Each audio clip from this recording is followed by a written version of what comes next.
Good evening and welcome to Spooky Tales with Steve the Cat, your place for a fun conversation about horror movies. Tonight, we talk about a movie that's kind of ridiculous, but ultimately is a lot of fun.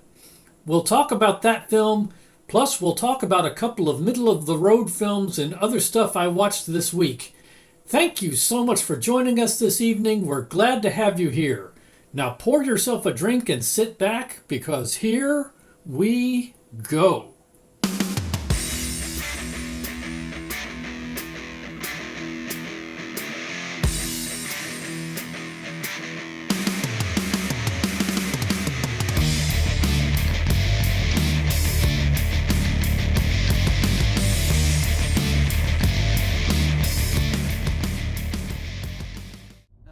To inform you that if we don't receive payment by the end of the week, the company will have to start the repossession procedure. Do not fear change. Embrace it. Take your failed, pathetic life and bin it. Become someone greater. Disco. Dancing Disco AIDS! Hey!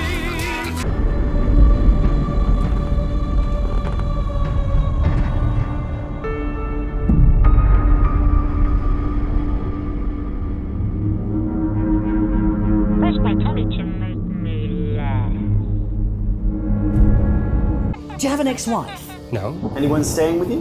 No. Relatives? No.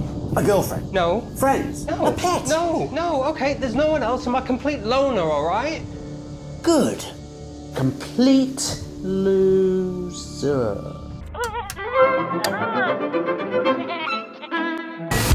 We found these on the camera we left. Care to explain them?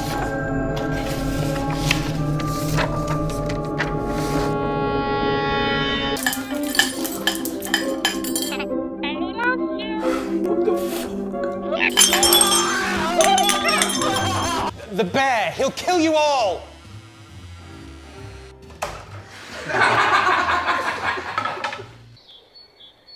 In everything that's happened, the one thing I don't regret is meeting you.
All right, let's get into our featured film review for the evening. Tonight we are talking about this film. It is called Benny Loves You.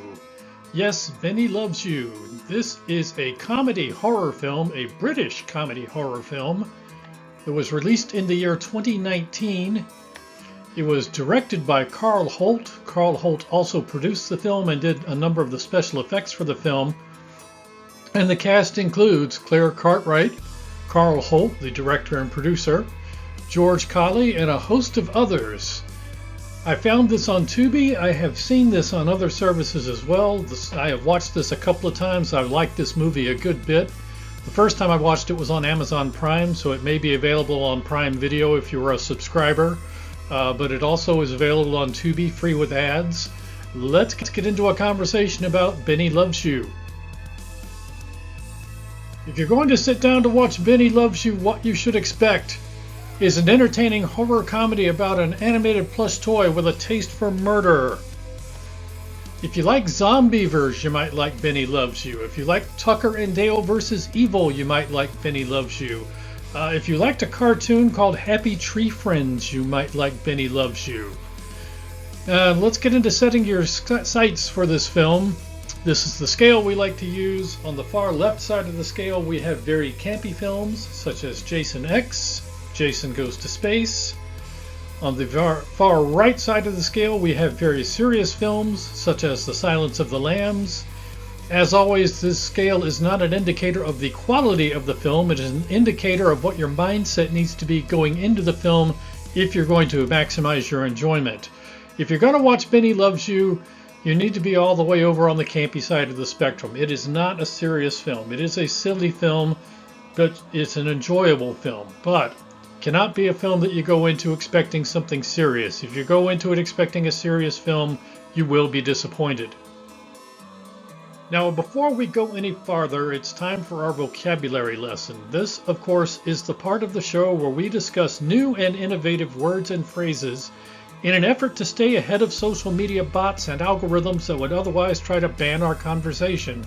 Those social media bots and algorithms are always getting smarter, so our language must evolve in order to stay ahead of them. We have 2 words this week. Our first term is melonballing. Melonballing is the action of removing a character's peepers from his noggin, typically in a manner that leaves the peepers intact. Colloquial forms of this that you may have heard include gumballing and garfielding. Our second vocabulary term for the evening is shish kebabbing. This one's kind of obvious, but shish kebabbing is the act of skewering a character with a singular, long, slender item or weapon. This includes, but is not limited to, rapiers, long stakes, or spears. Or, in the case of Benny Loves You, real estate signs. So if you got the real estate for sale sign mounted on the long stake, well, that's a surefire recipe for shish kebabbing. Anyway, please keep these terms in mind. They will become important later in the episode. So let's get into a summary of this film. Jack is a 35-year-old toy designer who still lives with his parents. Not only does he still live with them, he is highly dependent upon them. He doesn't really know how to cook. He doesn't really know how to take care of the home. He's dependent upon his parents to take care of him, even at the age of 35. This becomes a problem when his parents accidentally die on his 35th birthday. After his parents' accidental death, Jack is left struggling financially. After being passed over for a promotion at work, Jack resolves to remake himself into a winner and begins cleaning out all the vestiges of his old life, including his old toys. Yes, he makes the hard decision to get rid of his old toys. Time to grow up and be a new man. Unfortunately, Jack's favorite plush, Benny, does not take well to being thrown out and returns with a vengeance, wanting to strike down anybody that might get in the way of his relationship with Jack. That brings us to our villain profile for the week. Our villain is Benny. Here you see Benny with his knife and in glee running across the room. Benny belongs to the class of animated plush toy, something we have experience with here at Spooky Tales with Steve the Cat. His special powers are primarily agility, although he is stronger than he looks, and he has an insatiable appetite for killing anyone who he sees as a threat to his relationship with Jack. If Jack says, "I love you," you can be sure that Benny's going to be there with a knife. Now, Benny doesn't really have a signature technique, and he does use multiple weapons, but his signature weapon is he prefers a big kitchen knife, which you see in the illustration here. So that is Benny, the animated plush toy, who is the villain for our film. Let's talk about the things I liked about this film. Right off the bat, the film is very funny, and there's just no two ways about that. I enjoyed this film a lot. I've watched it twice already. It is very funny. The story is original and not predictable. The film is surprisingly well made and well directed and looks impressive for an independent film. So often independent film is used as code for something that looks cheap and shot on videotape. This is actually a very competent looking project, very well directed with good production values and interesting special effects. The animation special effects in particular are well done and entertaining. Not only Benny, who moves like a plush toy being moved around by hand, but under his own power, But there are also a number of animated robot toys in this film that are also animated very well. Overall, the animation effects are done very well. The main characters are likable, Jack and his friend Dawn. And the film is silly and does not take itself seriously at any point.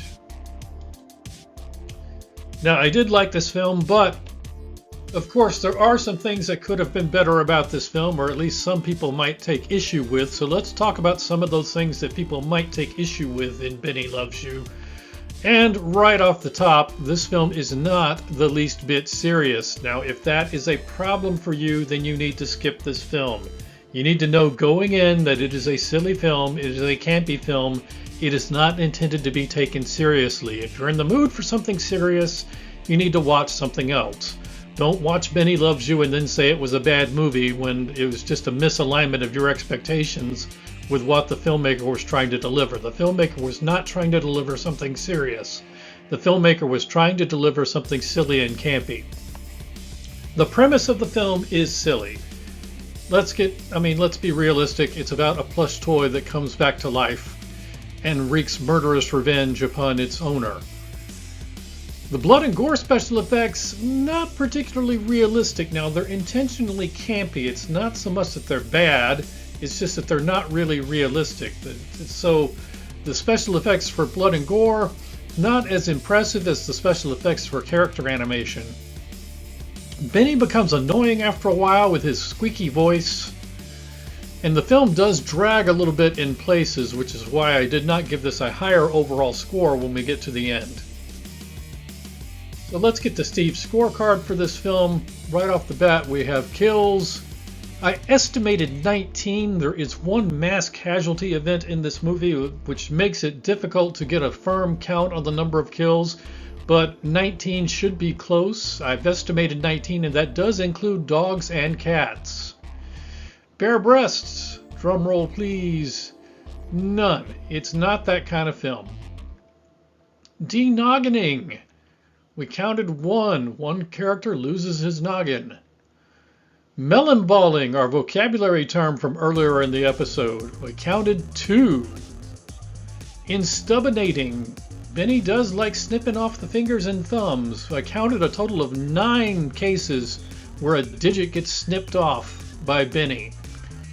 Shish kebabbing, our other vocabulary term for the evening.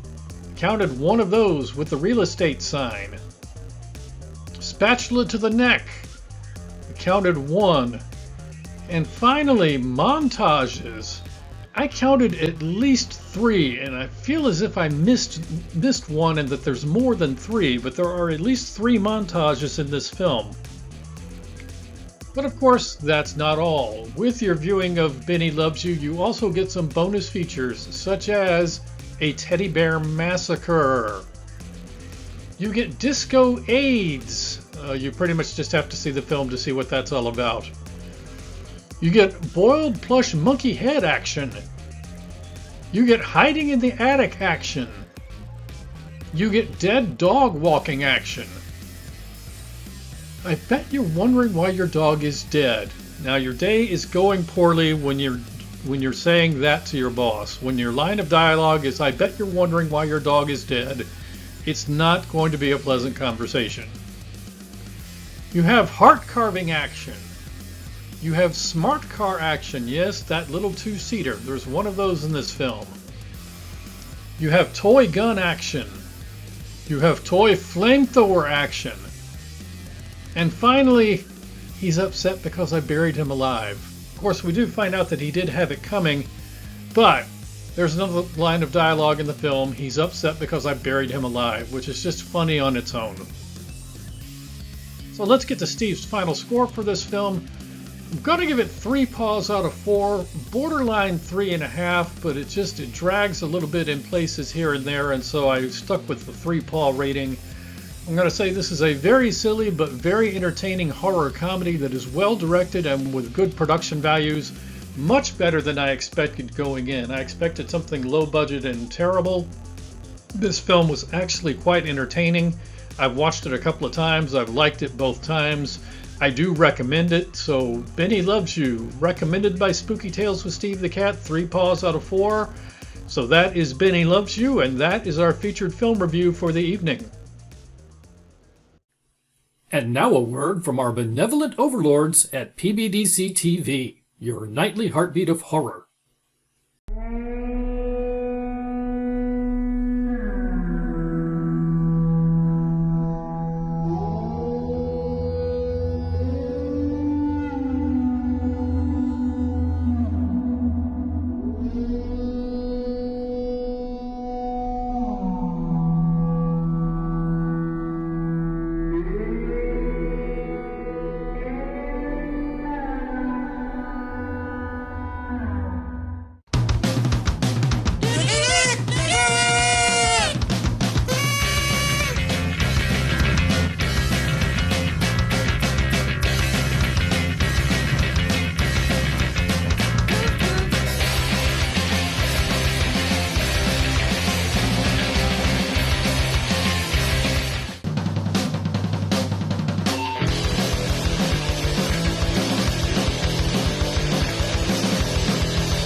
Blazing skies, the world in flames, nuclear fire, unforgiving claims.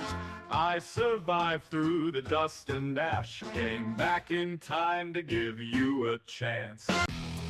We've reached the end of another episode of Spooky Tales with Steve the Cat, but before we go, as is our tradition, we're going to take just a moment to talk about some of the other stuff Steve watched this week, starting with this film.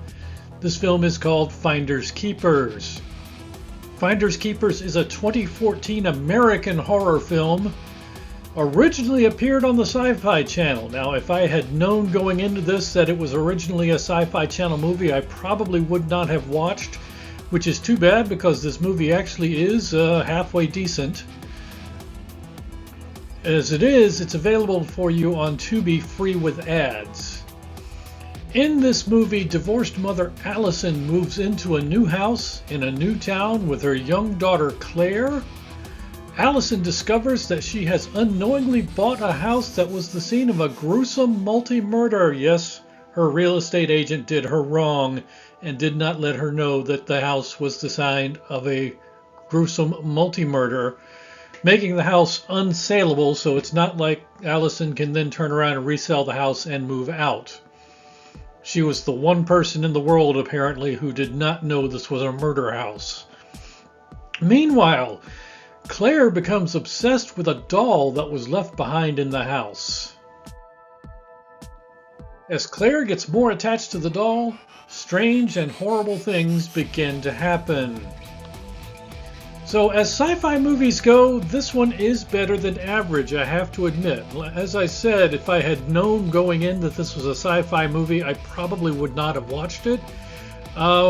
Which is too bad because this is better than average as sci-fi movies go. It's actually halfway decent. On the pro side, it's an overall solid effort, decent acting, decent pacing, decent production values. Nothing outstanding about this film, but nothing really bad about it either. The one con that I came up with is that overall it is very predictable. It's your typical haunted doll kind of movie. There's been no shortage of those over the years. So overall, very predictable. The verdict on this is it's mediocre, although above average for a sci-fi film. You can do better, but you can also do much worse. If you're in the mood for a haunted doll kind of movie, you can do worse than this one. Now, we also watched this week something called 13 Fanboy. 13 Fanboy is a 2021 American horror movie available on Tubi free with ads. This is a meta-slasher film with real stars from the Friday the 13th series. I should probably say stars in parentheses. Stars for those of us in the horror community who know who they are. Anyway, this is a meta slasher film with the real stars from the Friday the 13th series playing fictionalized versions of themselves. In this film, at a young age, Kelsey Voorhees witnesses the brutal murder of her grandmother, actress Deborah Voorhees. Deborah Voorhees having appeared in one of the Friday the 13th films and also coincidentally directed 13 Fanboy.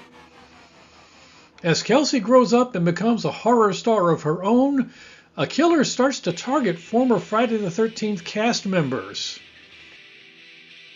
So, this is an interesting idea for a horror film. It's meant to appeal to hardcore fans who are familiar with all of the Friday the 13th series.